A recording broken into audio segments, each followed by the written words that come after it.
Good happy Monday morning.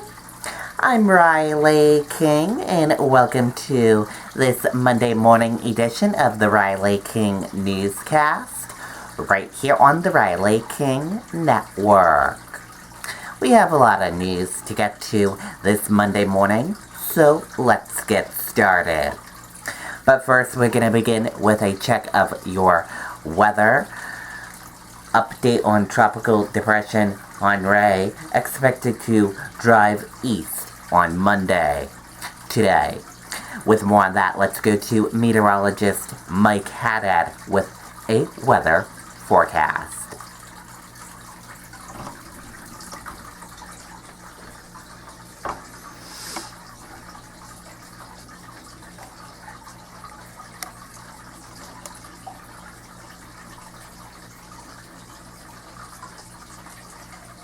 Plymouth Ford is now New Car Ford of Plymouth. That's right, Plymouth Ford is now New Car Ford of Plymouth.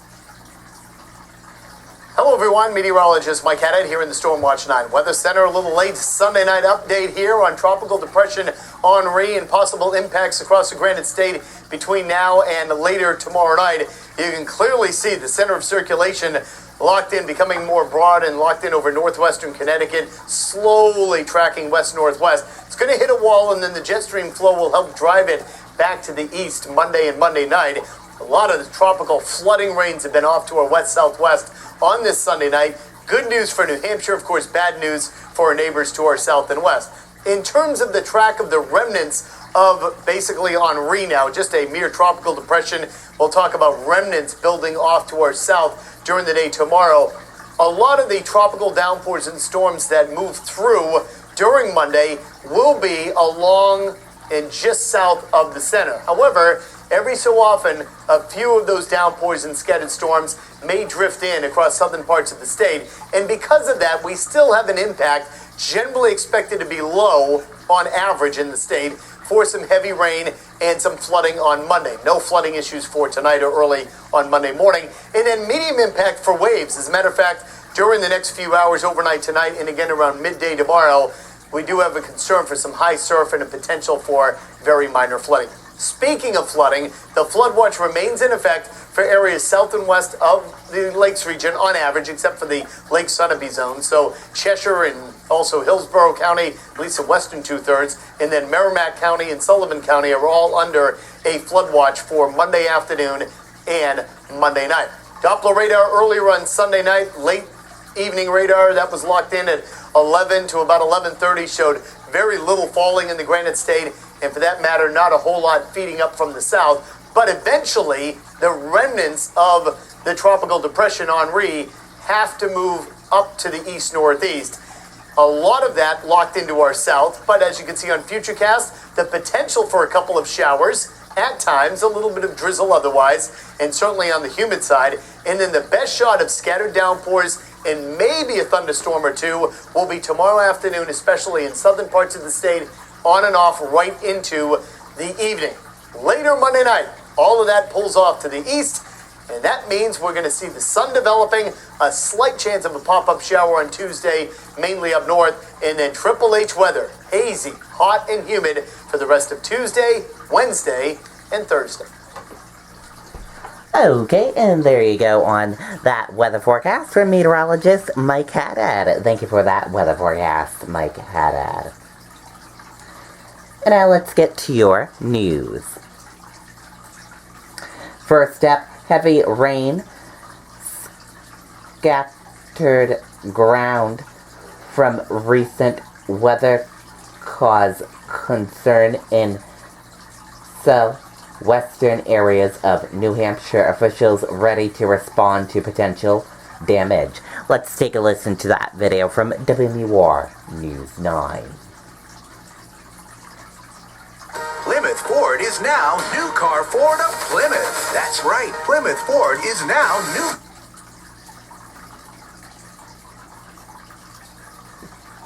Tree down on Upland Farm Road in Peterborough. The wind has been off and on tonight, but the rain has been mostly consistent in the Monadnock region. this area has seen enough of it in recent weeks. Winds can be a big problem, particularly with saturated ground. It can cause trees to uproot at any point in time. So, we'll just look for that. Again, the thing, if you have down trees or down power lines, don't go near them. Call 911, have us check them out. By the time HENRI moves out, several inches of rain could fall. Safety officials just hoping it doesn't all come at once. If the rain comes down over a longer period of time, even though we have the runoff, we don't have the heavy runoff, which can cause culverts to fail or streams to overtop. Again, it still is a significant rainfall. Officials will continue to watch low-lying areas as well as rivers, lakes, and streams through Monday. We can't prevent things that happen, trees coming down, power lines coming down, or the flooding, but at least we can try to get ready for it. Now, we are not hearing of any widespread issues or damage in the southwestern part of the state tonight, so some good news there. However, HENRI has not moved out yet. Reporting live in Peterborough tonight, Mike Cronin, WMUR News. Okay, and there you go on that video and that report.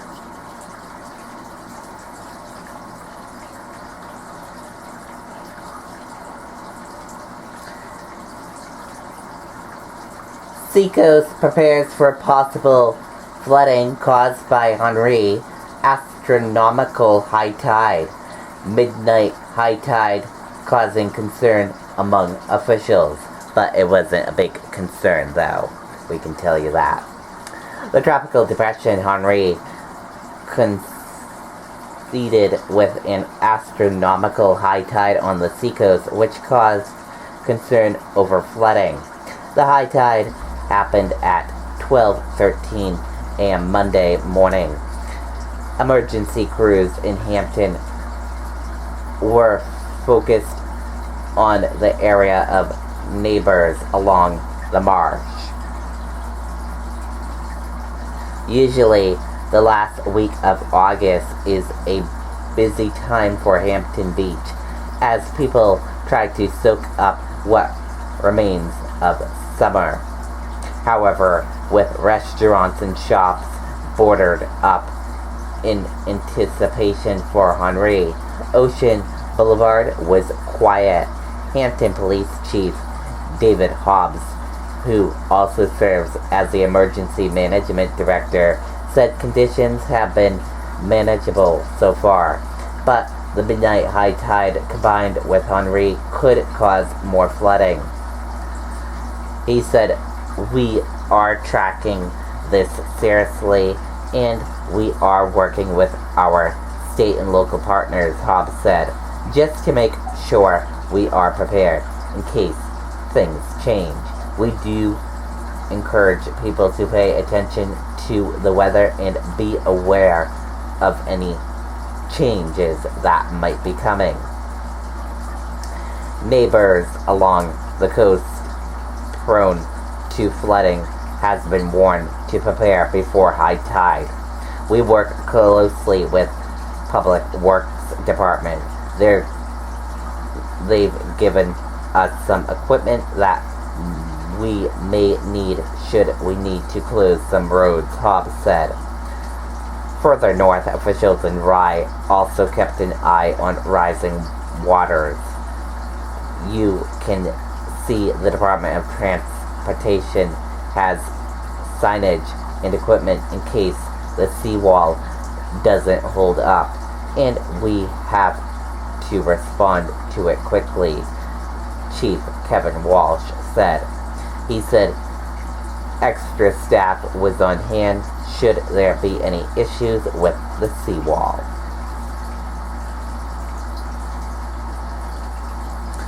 And,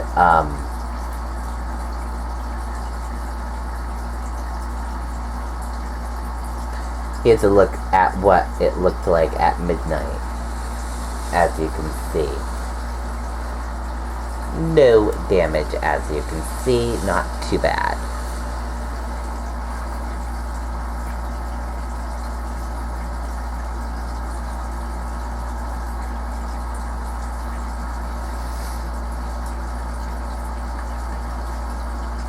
American Red Cross on standby in case of evacuations due to flooding. Let's take a listen to that video from WMUR News 9. At Beltade's, customers will find everything they need for a building project. The brand names you trust to perform. And with a fleet of over 50 delivery vehicles, we deliver when and where our customers need them. Beltade's Building Products. 9 locations throughout New Hampshire and Massachusetts. The Red Cross put many of its 1,600 volunteers across New Hampshire, Vermont, and Maine on standby for whatever HENRI brings, preparing for possible flooding and power outage issues. We've been mobilizing our people power and our supplies and staging them in areas of that concern so that we can respond. That pre-positioning of supplies includes cleanup kits with items like mops and buckets, along with shelter trailers in case they're needed. Those trailers are equipped with cots and blankets and whatever we need to open up a shelter. Again, if there's evacuations in place or a town or city that's been impacted by flood and residents there need a place to go. The Red Cross says in case of any emergency, you should have your own grab-and-go bag with anything you might need like chargers, cash, toiletries, and medication. Communicate with family and friends about your evacuation plan and stay aware of available Red Cross shelter locations. We do have folks at the ready, both volunteers and staff in New Hampshire. And you can use the Red Cross Emergency app to find open shelters near you. As of right now, as of tonight, no shelters needed or open in New Hampshire, but those volunteers are on standby for the next few days. Live in Concord tonight, Jean Mackin, WMUR News 9. Okay, and there you go on that video and that report.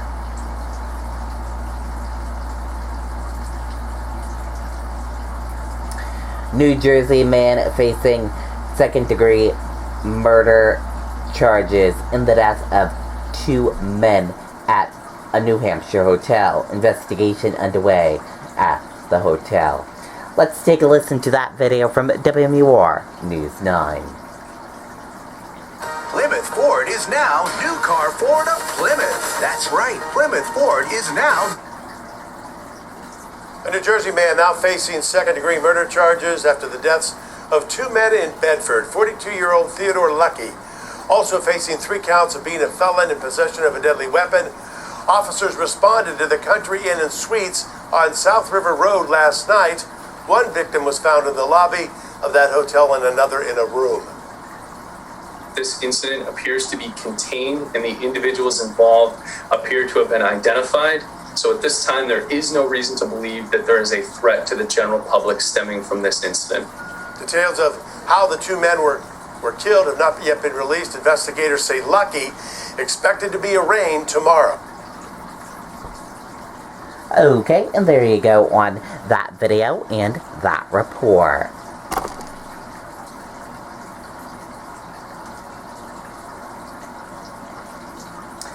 And that does it for this morning edition of the Riley King Newscast, right here on the Riley King Network. I hope you all have a great rest of your day, and I'll see you back here later on today for another newscast. Goodbye, everyone.